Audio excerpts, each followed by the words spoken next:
पटना साहिब लोकसभा क्षेत्र में लगातार कांग्रेस के दिग्गज नेता विजिट कर रहे हैं, आम जनता से मुलाकात कर रहे हैं और चुनाव का प्रचार प्रसार कर रहे हैं।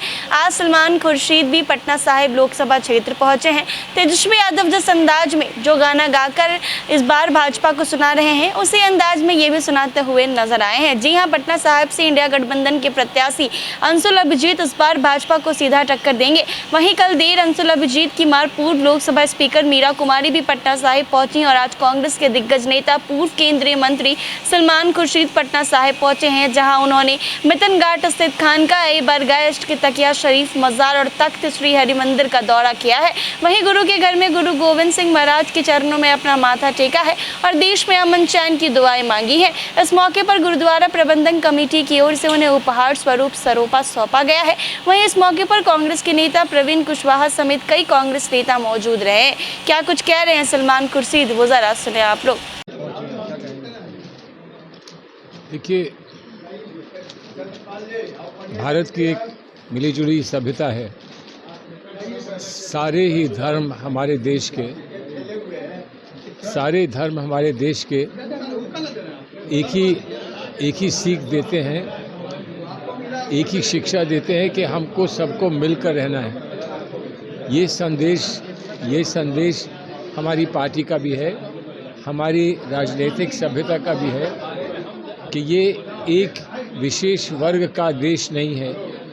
हम सब भाई हैं, बहनें हैं, आपस में हमारे संबंध हैं, हम आपस में परिवार के समान हैं और हम हर एक धर्म का सम्मान करते हैं और हर एक धर्म को बहुत महत्वपूर्ण मानते हैं। अपने धर्म में एक आस्था होती है, दूसरे धर्मों का सम्मान होता है और इसी परंपरा को मानते हुए समय समय पर जब चुनाव का वक्त आता है या कभी आम जनता से संपर्क करके उनको बात करने का उनसे आता है, कोई बड़े निर्णय लेने का समय आता है, तो हम जाते हैं, हर धर्म के लोगों के साथ मिलते हैं और उनका आशीर्वाद लेते हैं, उनका सम्मान करते हैं और इससे हम देश को मजबूत करते हैं। ये हमारी सोच है और इसी संदर्भ में आज हम यहाँ आए हैं। चुनावी अभियान में आज पटना आए हैं और लगातार 10 साल से पटना साहिब के सांसद, अब इस बार उनका भारी विरोध हो रहा है क्षेत्र में, तो वैसे में इंडी गठबंधन के जो अंशुल अभिजीत हैं वो इसका फायदा उठा पाएंगे। देखिए, चुनाव की बात तो चुनाव का परिणाम ही बताता है। हम तो अनुमान लगा सकते हैं। अगर किसी का विरोध है तो उसका कोई विकल्प निकले, हम प्रस्तुत कर सकते हैं विकल्प। हमने एक अच्छा विकल्प प्रस्तुत किया है, उसे लोग स्वीकार करें ऐसी हमारी उम्मीद है। उसको मेहनत करनी होगी, सबसे बात करनी होगी, सब तक पहुंचना होगा। वो कर रहे हैं।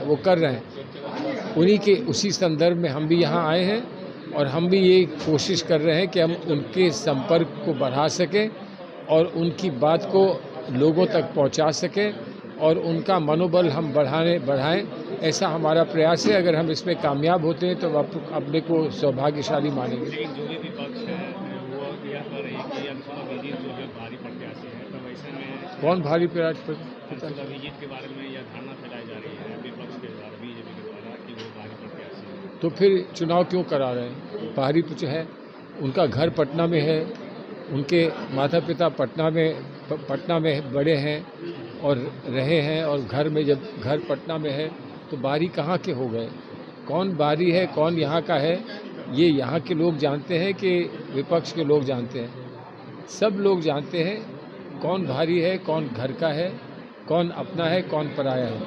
और अंततः तो ये बात है कि कोई कहीं का भी हो, भारतवासी है, हमारे परिवार का है और हम उससे कुछ अपेक्षा करते हैं, उम्मीद करते हैं। अगर वो अपेक्षा और उम्मीद पूरी हो सकती है तो हम उनको अपनाते हैं। ये हर जगह ऐसे ही होता है। लगातार पीएम मोदी लगातार बिहार आ रहे हैं और कई तरह के वादे भी किया जा रहे हैं। आज से 10 साल पहले भी आए थे और कई तरह के वादे किए थे। तो क्या हुआ? उन वादों को क्या हुआ?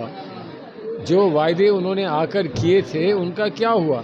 तो वो जितनी बार भी आए उनसे यही सवाल पूछिए कि आपके वायदों का क्या हुआ? क्या हुआ तेरा वादा, वो कसम, वो इरादा, क्या हुआ? क्या अंशुल अभिजीत पटना साहिब जीत रहे हैं? देखिए, मैं तो यहाँ आया हूँ इस उम्मीद में कि वो जीत रहे हैं। अब जीतेंगे नहीं जीतेंगे ये तो परिणाम आएंगे तो वो बताएंगे।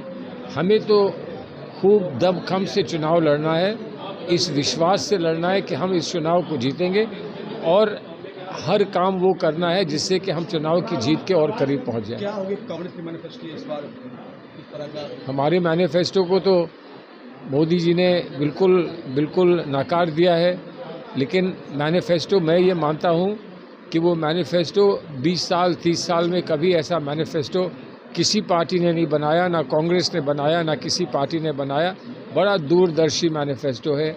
जो भी राहुल जी अपनी यात्राओं में कहते रहे, जो भी राहुल जी जनता से कहते रहे, उनका जो सारांश है वो इस मैनिफेस्टो में है।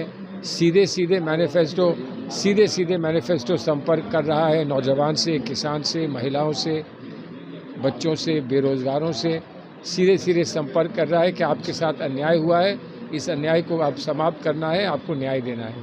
भाजपा 400 की पार के नारे लगा रही है, प्रधानमंत्री अब नहीं आ रही है यार, 400 की पार कह रही थी, अब तो कह रही है कांग्रेस आ रही है, क्या कर देगी कांग्रेस आ रही है, क्या कर देगी। तो 400 तो वो भूल चुके हैं। तो आपने सुना इन्होंने क्या कहा है। ऐसे ही तमाम अपडेट्स के लिए बने रहें NBC 24 पर।